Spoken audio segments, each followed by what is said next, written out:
ഇന്നത്തെ വീഡിയോയിൽ നമ്മൾ ചൈനയിൽ നിന്ന് തുടങ്ങാം. ചൈനയിൽ ഇന്ത്യൻ പ്രൈം മിനിസ്റ്റർ മോദി എത്തിയിട്ടുണ്ട്. അപ്പോൾ വൻ സ്വീകരണങ്ങളായിരുന്നു. അപ്പം ഷീ ജിങ് പിങ്ങുമായിട്ട് മീറ്റിംഗ് ഇന്ന് നടക്കുകയാണ്. അപ്പം ഇത് 7 വർഷങ്ങൾക്ക് ശേഷമാണ് ഇന്ത്യൻ പ്രൈം മിനിസ്റ്റർ ചൈന സന്ദർശിക്കുന്നത്. അപ്പോൾ എന്തായാലും പല നിർണായകമായിട്ടുള്ള തീരുമാനങ്ങൾ ഇതിൽ നിറവേറ്റപ്പെടും എന്നാണ് പ്രതീക്ഷിക്കുന്നത്. പ്രത്യേകിച്ചും ഇന്ത്യയും ചൈനയുമായിട്ടുള്ള വ്യാപാര ബന്ധങ്ങൾക്കാണ് ഏറ്റവും കൂടുതൽ പ്രാധാന്യം നൽകുന്നത് എന്നാണ് മനസ്സിലാക്കാൻ പറ്റുന്നത്. അപ്പോൾ ഇതിലൂടെ ഇന്ത്യ ഉദ്ദേശിക്കുന്നത് ചൈനയ്ക്ക് ഇന്ത്യക്കുള്ളിൽ ഈ ഫോറിൻ ഇൻവെസ്റ്റ്മെന്റിന്റെ സൈഡിൽ റെസ്ട്രിക്ഷൻസ് ഉണ്ടായിരുന്നു. ആ റെസ്ട്രിക്ഷൻസിൽ ഇളവുകൾ വരുത്താൻ ഇന്ത്യ തീരുമാനിച്ചിട്ടുണ്ട് എന്നുള്ളൊരു വാർത്തയും കൂടി വരുന്നുണ്ട്. അപ്പോൾ അതുകൊണ്ട് ഇന്ത്യക്കുള്ളിൽ ഇൻവെസ്റ്റ്മെന്റുകൾ ധാരാളം വരും എന്നാണ് പ്രതീക്ഷിക്കേണ്ടത്. അതായത് അമേരിക്കയുടെ പ്ലാനാണ് ഇതെല്ലാം. ഇപ്പം അമേരിക്ക ഇന്ത്യയും ചൈനയും ഒരുമിച്ച് മുന്നോട്ട് നീങ്ങുന്നു എന്നുള്ളത് ഈ SCO സബ്മിറ്റിന്റെ ഈ ഒരു സാഹചര്യങ്ങളൊക്കെ വിലയിരുത്തിക്കൊണ്ട് അമേരിക്കയുടെ ഉള്ളിൽ ശരിക്കും ട്രംപിനെതിരെ തന്നെ പല ആൾക്കാരും സംസാരിക്കുന്നുണ്ട്. ഇതിൽ മറ്റൊരു മെസ്സേജും കൂടി ഒളിച്ചിരിപ്പുണ്ട്. എന്താണ്?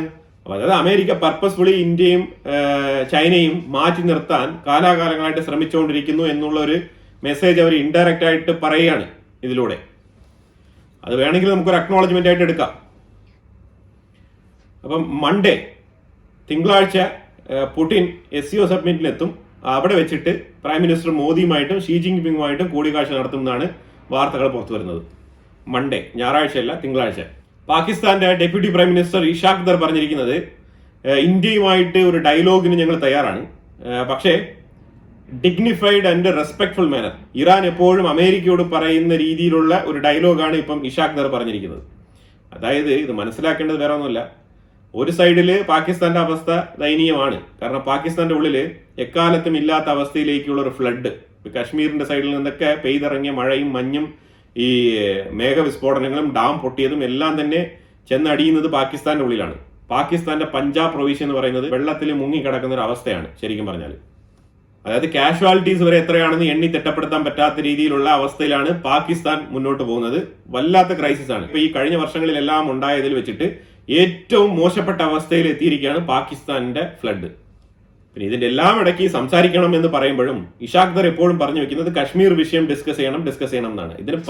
ഇന്ത്യ ഇത് വളരെ ക്ലിയർ ആയിട്ട് പറഞ്ഞു കഴിഞ്ഞു. കശ്മീർ വിഷയവും എടുത്തുകൊണ്ട് ഇന്ത്യയുടെ മുന്നിൽ സംസാരിക്കാൻ വന്നാൽ നടക്കത്തില്ല. ഇന്ത്യക്ക് അതിന് താല്പര്യമില്ല. കശ്മീർ വിഷയം സംസാരിക്കാം, അത് POK വിഷയവുമായിട്ട് ബന്ധപ്പെട്ടാണ് സംസാരിക്കാനുള്ളത്. അല്ലാതെ ഇന്ത്യൻ അഡ്മിനിസ്ട്രേറ്റഡ് കശ്മീരുമായിട്ട് ബന്ധപ്പെട്ട് യാതൊരുവിധ ചർച്ചയ്ക്കും ഹോപ്പില്ല, സ്കോപ്പില്ല. അത് വളരെ വ്യക്തമായിട്ട് ഇന്ത്യ എടുത്തു പറഞ്ഞിരിക്കുന്നതാണ്. അപ്പൊ എപ്പോഴൊക്കെ പാകിസ്ഥാന്റെ സൈഡിൽ നിന്ന് ഈ കശ്മീർ വിഷയവുമായിട്ട് ബന്ധപ്പെട്ടുള്ള ഡയലോഗ് ഡിപ്ലോമസിക്ക് വേണ്ടിയിട്ട് അവർ ശ്രമിക്കുന്നുണ്ടോ അപ്പോഴൊക്കെ ഇന്ത്യ അതിന് യാതൊരു പോസിബിലിറ്റീസും ഇല്ല എന്ന് തന്നെ പറയും. പാകിസ്ഥാൻ ഇത് മനസ്സിലാകുന്നില്ല. പാകിസ്ഥാന് ഡയലോഗ് ഡിപ്ലോമസി വേണമെന്നുണ്ടെങ്കിൽ ഇന്ത്യയുമായിട്ട് വേറെ രീതിയിലുള്ള അപ്രോച്ചാണ് ചെയ്യേണ്ടത്. അത് അവർക്ക് മനസ്സിലാകുന്നില്ല. അത് മനസ്സിലാകാത്തിടത്തോളം കാലം അവരുടെ ഒരു പൊളിറ്റിക്കൽ അജണ്ട വെച്ചുകൊണ്ട് അവർ ഈ കശ്മീർ വിഷയവുമായിട്ട് ബന്ധപ്പെട്ട് ഇങ്ങനെ കൺസേൺ ഉയർത്തിക്കൊണ്ട് അവർ മുന്നോട്ട് വരുന്നിടത്തോളം കാലം ഇന്ത്യ അവർക്ക് ചർച്ചയ്ക്ക് ഒരു ഡോർ ഓപ്പൺ ചെയ്യില്ല എന്നാണ് മനസ്സിലാക്കാൻ പറ്റുന്നത്. അല്ലെങ്കിൽ ഇപ്പൊ പാകിസ്ഥാന് നല്ല ഗുഡ് ഓപ്പർച്യൂണിറ്റി ആയിരുന്നു. അവർക്ക് ചൈനയെ വെച്ചിട്ട് ഇന്ത്യയുമായിട്ട് ഒരു മീഡിയേഷൻ ചെയ്യാവുന്ന ഒരു സാഹചര്യം തന്നെയാണ്. പക്ഷെ അവിടെ കശ്മീർ അല്ല വിഷയം. കശ്മീരിലുപരിയായിട്ട് നിങ്ങൾക്ക് വെള്ളം വേണം. ഇപ്പൊ ഇൻഡസ് വാട്ടർ ട്രീറ്റിയുമായിട്ട് ബന്ധപ്പെട്ട് നമുക്കൊന്ന് ചർച്ച ചെയ്യാം, എയർ സ്പേസുമായിട്ട് ബന്ധപ്പെട്ട് ചെയ്യാം. പക്ഷേ അതിലുപരിയായിട്ട് ഉള്ള ഒരു ഡിസ്കഷനും ഇന്ത്യ തയ്യാറല്ല. അതാണ് ഇന്ത്യയുടെ നിലപാട്. അമേരിക്ക നമ്മളെ പല രീതിയിലും നമ്മളുടെ ആയുധ ഉൽപ്പന്നം, അതുപോലെ തന്നെ നമ്മളുടെ ഡിഫൻസ് ട്രേഡ്, ഇതെല്ലാം തടയാനുള്ള ശ്രമങ്ങൾ ഫലപ്രദമായിട്ട് നടത്താൻ വേണ്ടിയിട്ട് ശ്രമിക്കുകയാണ്. നമ്മൾ 1999 തന്നെ നമ്മൾ ഈ ഇസ്രായേലിന്റെ ആരോ ഡിഫൻസ് ടെക്നോളജിയുമായിട്ട് ബന്ധപ്പെട്ട് നമ്മൾ ഇസ്രായേലിനെ അപ്രോച്ച് ചെയ്തിരുന്നു. അന്ന് നമ്മൾ ശരിക്കും പറഞ്ഞാൽ കാർഗിൽ ആ ഒരു യുദ്ധവുമായിട്ട് ബന്ധപ്പെട്ടാണ് ഇസ്രായേലുമായിട്ട് ഏറ്റവും കൂടുതൽ ആ ഒരു ടൈമിൽ റിലേഷൻഷിപ്പ് ബിൽഡായി വന്നിരുന്നത്. കാരണം കാർഗിലിന് ഏറ്റവും കൂടുതൽ നമ്മളെ ഹെൽപ്പ് ചെയ്തത് ഇസ്രായേലാണ്. പക്ഷേ അന്നും ഈ ആരോ 2 എന്ന് പറഞ്ഞ ഒരു എയർ ഡിഫൻസ് സിസ്റ്റത്തിന് തടസ്സം വിധിച്ചിരുന്നത് അമേരിക്കയാണ്. നമ്മളെ ഏറ്റവും കൂടുതൽ റഷ്യയുമായിട്ട് ബന്ധപ്പെട്ട ആയുധങ്ങളാണ് കൈകാര്യം ചെയ്യുന്നത് എന്ന് പറയുമ്പോഴും ഇന്ത്യ പലപ്പോഴും ഓപ്ഷണൽ ആയിട്ടുള്ള തീരുമാനങ്ങൾ അമേരിക്കയുടെ മുന്നിൽ കൊടുത്തിട്ടുണ്ടായിരുന്നു. ആ ഓപ്ഷൻ എടുക്കാത്തത് അമേരിക്കയാണ്. 1999 അവർ ആരോ 2 മിസൈൽ നമുക്ക് തന്നിരുന്നെങ്കിൽ ഇന്ന് അമേരിക്കൻ ടെക്നോളജി ഇന്ത്യക്കുള്ളിൽ ഉണ്ടായേനെ. അപ്പൊ അങ്ങനെ നമ്മളെടുത്ത് അവർക്ക് എപ്പോഴൊക്കെ ഓപ്പർച്യൂണിറ്റി ഉണ്ടായിരുന്നു അതൊന്നും തന്നെ അവർ യൂട്ടിലൈസ് ചെയ്തില്ല. അന്ന് അമേരിക്ക വളരെയധികം ശക്തമായിട്ട് പാകിസ്ഥാനെ പിന്തുണച്ച് നിന്നിരുന്ന സമയമാണ്. ഇപ്പൊ ഇന്നും ആരോ 2 മിസൈൽ വേണ്ടിയിട്ട് ഇന്ത്യ ശ്രമിക്കുമ്പോഴും ഇന്നും അതേ തടസ്സം തന്നെയാണ് അമേരിക്ക പറഞ്ഞുകൊണ്ടിരിക്കുന്നത്. കാരണമായിട്ട് അവരിപ്പോൾ ചൂണ്ടിക്കാണിക്കുന്നത് റഷ്യയിൽ നിന്നാണ് ഏറ്റവും കൂടുതൽ ആയുധങ്ങൾ ഇന്ത്യ ഹാൻഡിൽ ചെയ്യുന്നത്. അവരുടെ എയർ ഡിഫൻസ് സിസ്റ്റം ഒക്കെയാണ് ഇന്ത്യ ഉപയോഗിക്കുന്നത്. അപ്പൊ നമ്മളുടെ എയർ ഡിഫൻസ് സിസ്റ്റത്തിന്റെ ടെക്നോളജി അങ്ങോട്ട് കൊടുക്കാൻ സാധ്യമല്ല എന്നാണ് അമേരിക്കയുടെ നിലപാട്. പക്ഷെ ഇതേ അമേരിക്കയാണ് ഫെബ്രുവരിയിൽ നമുക്ക് F-35 ഓഫർ ചെയ്തത്. അപ്പൊ ഇതൊക്കെ തന്നെയാണ് ഇതിന്റെ double game. Bharat earth movers limited എന്ന് പറഞ്ഞ കമ്പനി, ഇവര് മിലിറ്ററിക്ക് വേണ്ടിയിട്ടുള്ള ആംഡ് വെഹിക്കിൾസ് ഒക്കെ നിർമ്മിക്കുന്ന കമ്പനിയാണ്. ഈ കമ്പനി പുതിയതായിട്ട് ഒരു വാഹനം നിർമ്മിക്കുകയാണ്. അത് അതിന്റെ പരീക്ഷണത്തിലാണ് ഇപ്പം. ശരിക്കും മൈനുകൾക്ക് മീതെ കടന്നു പോകാൻ പറ്റുന്ന രീതിയിലുള്ള വാഹനം, അതാണ് ഇപ്പോൾ അവർ നിർമ്മിക്കുന്നത്. ഒരു പുതിയ ടെക്നോളജിയാണ്. വളരെയധികം ഇമ്പോർട്ടൻസ് ഇതിനുണ്ട്. കാരണം മൈനുകൾ ഇപ്പൊ ഇന്നത്തെ പല യുദ്ധങ്ങളിലും, ഇപ്പൊ ഇസ്രായേൽ ഗാസ ആയിക്കോട്ടെ, അതേപോലെ തന്നെ റഷ്യ ഉക്രൈൻ ആയിക്കോട്ടെ, ഇവിടെയൊക്കെ മൈനുകൾ വളരെയധികം ഫേമസ് ആയിട്ട് ചർച്ച ചെയ്യപ്പെട്ടിട്ടുണ്ടായിരുന്നു ഈ ഇടയ്ക്ക്. ആ സാഹചര്യത്തിലാണ് ഈ വെഹിക്കിളിന്റെ പ്രാധാന്യം വളരെ വളരെ ഇമ്പോർട്ടന്റ് ആയിട്ട് നമ്മൾ മനസ്സിലാക്കേണ്ടത്. ഇന്ത്യ പല മേഖലകളിലും അതിന്റെ ഡെവലപ്മെന്റ്സും അതിന്റെ കഴിവും തെളിയിച്ചുകൊണ്ട് തന്നെയാണ് മുന്നോട്ട് പോകുന്നത്. ഇത് designed as A medium bullet proof vehicle എന്നാണ് ഇതിനെ അറിയപ്പെടുന്നത് കേട്ടോ. Medium bullet proof vehicle. നമ്മള് പെഹൽഗാം ആക്രമണത്തിന് റിറ്റാലിയേറ്റ് ചെയ്ത സമയത്ത് 50 ആക്രമണങ്ങൾ പോലും, അതായത് 50ൽ കുറവായിട്ടുള്ള ആയുധങ്ങൾ മാത്രമാണ് നമ്മൾ ഉപയോഗിച്ചത്. എന്നിട്ട് ആ 50 ആയുധങ്ങൾ പൂർണ്ണമായിട്ടും ഉപയോഗിക്കുന്നതിന് മുമ്പ് തന്നെ പാകിസ്ഥാൻ മുട്ടുമടക്കി എന്നുള്ള ഒരു വാർത്തയും കൂടി വരുന്നുണ്ട്. അതായത് 50ൽ കുറവായിട്ടുള്ള ആയുധങ്ങൾ, നിങ്ങളൊന്ന് ആലോചിച്ച് നോക്കൂ. ഒരു രാജ്യത്തിനെ മുട്ടുകുത്തിപ്പിക്കാൻ ഇന്ത്യക്ക് 50 ആയുധങ്ങൾ പോലും ഉപയോഗിക്കേണ്ടി വന്നില്ല എന്നാണ് വാർത്തകൾ വരുന്നത്. അപ്പൊ ഇന്ത്യയുടെ പവർ എന്താണെന്നുള്ളത് ജസ്റ്റ് ഒന്ന് മനസ്സിലാക്കുക. ഇന്ത്യൻ ആർമി, ഇന്ത്യൻ ഡിഫൻസ് അത് വളരെ ശക്തമാണെന്നുള്ളതാണ് ആ ഒരു മെസ്സേജ്. ജമ്മു കാശ്മീരിൽ ഗുരു സെക്ടറിൽ 100ലധികം തവണ ഇൻഫിൽട്രേഷൻ, അതായത് അതിർത്തി കടന്ന് നുഴഞ്ഞുകയറ്റം നടത്തിയ ഒരു തീവ്രവാദി, ജമ്മു കാശ്മീർ പോലീസ് അനായാസമായ രീതിയിൽ അയാളെ വധിച്ചിരിക്കുകയാണ്.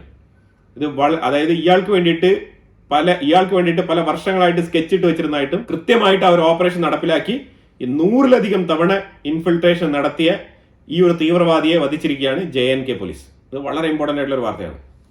ഇന്ത്യ പറഞ്ഞിരിക്കുന്നത് ഇപ്പൊ നിലവില് ഇന്ത്യ വാർഷിപ്പുകൾ ബിൽഡ് ചെയ്യുന്നതിൽ സൊഫിസ്റ്റിക്കേറ്റഡ് ആയിട്ടുള്ള ടെക്നോളജി അഡോപ്റ്റ് ചെയ്തുകൊണ്ട് നമ്മൾ സ്വന്തമായിട്ട് ഇന്ത്യക്കുള്ളിൽ തന്നെയാണ് എല്ലാ വാർഷിപ്പുകളും ഇപ്പൊ നിർമ്മിക്കുന്നത്. അതിന് നമ്മൾ കേപ്പബിൾ ആണെന്നുള്ള ഒരു സ്റ്റേറ്റ്മെന്റ് ആണ് ഇന്ത്യൻ ഗവൺമെന്റിന്റെ ഭാഗത്ത് നിന്ന് വരുന്നത്. അതായത് വാർഷിപ്പുകൾ ഇപ്പൊ നമ്മൾ സബ്മറൈൻസ് മാത്രമാണ് നമ്മൾ പുറത്തുനിന്ന് ഓർഡർ ചെയ്ത് വരുത്തുന്നത്. അതും തന്നെ സബ്മറൈൻസിൽ ശരിക്കും പല ആഡ് ഓൺസ് അഥവാ പല ഫെസിലിറ്റീസ്, ഫ്യൂവൽ സെല്ലുകൾ, ഇതേപോലെ പലതും ഇംപ്ലിമെന്റ് ചെയ്യാൻ വേണ്ടിയിട്ടുള്ള ഫെസിലിറ്റി നമ്മൾ ഇന്ത്യക്കുള്ളിൽ തന്നെ റെഡിയാക്കി വെച്ചിട്ടുണ്ട്.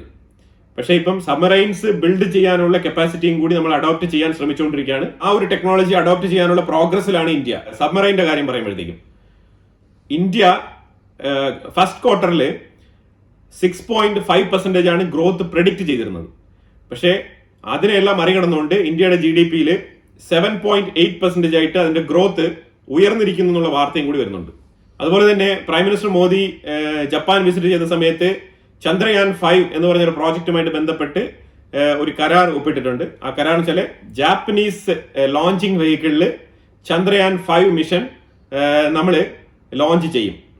അപ്പൊ അതാണ് ഈ ഒരു വാർത്ത. ഇത് ശരിക്കും പറഞ്ഞാൽ ഇന്ത്യക്കും ജപ്പാനും തമ്മിലുള്ള ആ ഒരു ഡീപ്പ് റിലേഷൻഷിപ്പ്, അതുപോലെ തന്നെ ആ ദീർഘദൂരം ആ റിലേഷൻഷിപ്പ് വളരെ സ്ട്രാറ്റജിക് ആയിട്ട് മുന്നോട്ട് പോകണമെന്ന് ജപ്പാനും ഇന്ത്യയും ആഗ്രഹിക്കുന്നതിന്റെ ഫലമായിട്ടാണ് ഇങ്ങനത്തെ ലോങ് സ്റ്റാൻഡിങ് പ്രോജക്റ്റുകളൊക്കെ ഒപ്പിട്ടിരിക്കുന്നത്.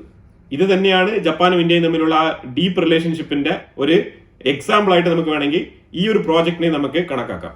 ഒരു ഇമ്പോർട്ടന്റ് ആയിട്ടുള്ള വിഷയം, അത് ഇമ്പോർട്ടന്റ് ആണോ തമാശയാണോ നിങ്ങൾ എടുത്താൽ മതി. എന്താണെന്ന് വെച്ചാൽ ഇന്നലെ മുതൽ ട്രംപിനെ ഒരു 3 ദിവസമായിട്ട് കാണാനില്ല എന്ന് പറഞ്ഞാൽ പുള്ളി റെസ്റ്റ് എടുക്കാൻ പോയതാണ്. പിന്നെ ഒന്നാമത് ഈ SCO സബ്മിറ്റ് അങ്ങനെ ഇങ്ങനെയൊക്കെയുള്ള വിഷയങ്ങളൊക്കെ നടക്കില്ലേ. അപ്പോൾ തീർച്ചയായിട്ടും പുള്ളി റെസ്റ്റ് എടുക്കാൻ പോയതാണോ എവിടെ പോയതെന്ന് അറിയത്തില്ല. പക്ഷേ സോഷ്യൽ മീഡിയയിലെല്ലാം തന്നെ ട്രംപ് മരിച്ചു എന്നുള്ള നിലയിലുള്ള ടാഗ് ലൈൻസ് ആണ് ഏറ്റവും കൂടുതൽ വളരെയധികം പോപ്പുലർ ആയിട്ട് സർക്കുലേറ്റ് ചെയ്യപ്പെട്ടത്.